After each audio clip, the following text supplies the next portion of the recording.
Hey everyone, we're here today. We're getting ready for shearing some Evane's show sheep. So we have Jack with us today. Everything's fault. Jack's going to, well, not volunteer be the word, but go through the hardship of getting through these pet sheep. Yeah. So Jack has a different trailer than what most people would have. So Jack's going to tell us a little bit about the trailer and what we're doing. Yeah, it's basically a single stand race trailer, and it's fairly simple. It works on the basis that you have a dummy yoke up here, and the rest of the sheep will see a sheep in front of them at all times, and they'll keep coming up through the trailer. It takes the heavy lifting out of it because this is your porthole here, so that's it here. That goes down into the ground.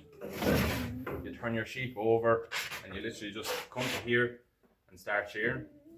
So very, very simple. It's lovely trailer to pull on the road. It doesn't bounce. It's just, you can get into any shade really, and you can hang up all your few bits and pieces. There are a few things that you could I suppose customize on them, and the guy that makes them, Sun Shearing Trailers, he's up the north, and he's great to deal with. Like if you wanted something different or something that you wanted changed, he can go through it all and just kind of cater to your needs. So it's yeah. And what's the hole underneath? The hole underneath, basically, when you were finished shearing, you tend to end or finish up in this position. So then you just lift your sheep up and straight out underneath your race and through your hole at the bottom there. And that's a big advantage on this trailer than the double ones, because most of the double ones don't have that. The sheep are going back out. Yeah, and when you have someone here collecting wool, that's another thing as well, is that the fact that the floor is raised up off the ground, you're not stooping down picking wool up off the floor. It's up 2 foot off the ground, so it's nice and easy. But yeah, when you are letting off sheep, nothing as bad as letting yours off that way, and you're ducking and diving trying to avoid letting sheep. So that's another feature as well. Like it's nice and high off the ground. The only thing is that it can happen if you're doing rams or something, and you kind of fall out of position or whatever else. You're fairly close to an edge there, so you kind of have that fear of, geez, will this like kick me off the trailer? But it all takes about getting used to it as well. You have to. But when you're going the road, also the part that you're standing on, it's not on the road. No, yeah, that just folds up like that there, and then they slide. So it's quite narrow for going the road. Yeah. And quite compact. Yeah, compact, and it's not too light either in a way. Like I have a caddy van there, and it pulls it no problem, but it's not like it's bouncing all over the place. It's just it sticks to the road, and it's works well. Yeah, and the thing too, Jack, is if you're a young person starting off, a single stand trailer, you can get it in anywhere. Yeah. You don't need big batches of sheep. No.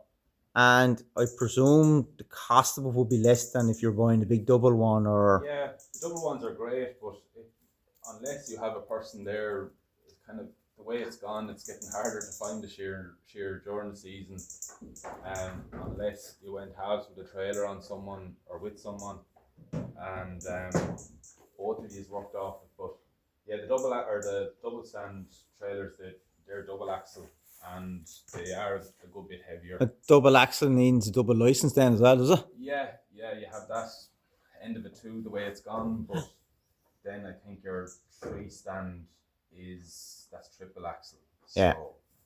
But I'm sure you could cater. I did see one trailer now. It wasn't a Sun trailer, but shears could work off both sides and it folded up in the middle. So it's if you go to someone the likes of Sun Shearing, they'll cater for almost anything. Yeah, and like it's about what suits you and what you're doing. And like the thing is, it's alright saying lads are shearing and getting X amount per and all that. With the schemes and all now, it's not like you're all getting cash. You're getting that's it, yeah. checks. Yeah, and the days of getting cash or getting farm fuel, unfortunately. But Yeah, because we all need it for the schemes. And I think isn't that why the schemes are there? Is that to cut out the lads getting the benefit? yeah, maybe so. I don't know. I know the way everything is going. Look, it's all contactless payment, and you Yeah. go into your shop, no one uses cash, but that probably is a factor too. But as regards to shearing, like the way it's gone, you can't. It's very hard to get help for someone, to go in and turn over sheep and catch them in a pen. Yeah. It's a long day there when you're working out of a pen and your machine is here and the pen is over there and you're dragging yours and you're not getting through the same number of sheep Well, a day. But if you wanted to go at it and get the numbers, you have to have a trailer nowadays. well, even take us here today, Jack. Like you're the shearer, I'm doing the sheep, and I'm doing the wool. If you had another person with you today, I'd be getting a lot of hardship. Like today, even though today we'll only be getting through the bits what we have to do, it's all right having the two shearers for the big jobs and all that, but it's for this job, for me, it makes it a lot easier that I'm on my own. Yeah. Like you've Ains in school, so like if you and Patrick were here, I'd have to get her off of school for the day, or I'd have to pay a young lad to come and do the wool. Where sure now young lad's going to take a day off of work, unless he's getting well paid to do the wool. That's it. And it's hard enough to find a young lad nowadays that has an interest in coming into a farm and doing wool or whatever else. But yeah, and like even if you were going to a place and you needed to get a young lad to help you out to do a bit of shearing, like the chances of it is that they come is slim. Yeah. And if a young lad was only starting off, he's only going to shear a few sheep, we get him into it that way. But if you throw him up on a trailer and he's shearing flat out, you mightn't stick it too long. Like it's all about taking it as it comes. There's no use in bringing a young fella in and saying, "There's the sheep, there's your handpiece, work away." You have to kind of school them through it and spend some time maybe talking them through the process of it. Like I'm no expert and there's loads of things I can learn, but if you can it's all about, I suppose, educating young fellas to how to make it easier on himself, because when he starts off, it's going to be a bloody tough job on him. His body won't be used to it. Yeah. And it's just try to ease him into it and small batches of sheep as often as you can and build yourself up. Yeah, well, we'll see now how we get on with these today, Jack. Yeah. And Jack will be joining us on the podcast on the next episode. So we'll be talking shearing, so it'll be a little bit different. Yeah. So Jack, I'm not going to hold you up. I'm going to let you on at it. Are you sure? Jack is here with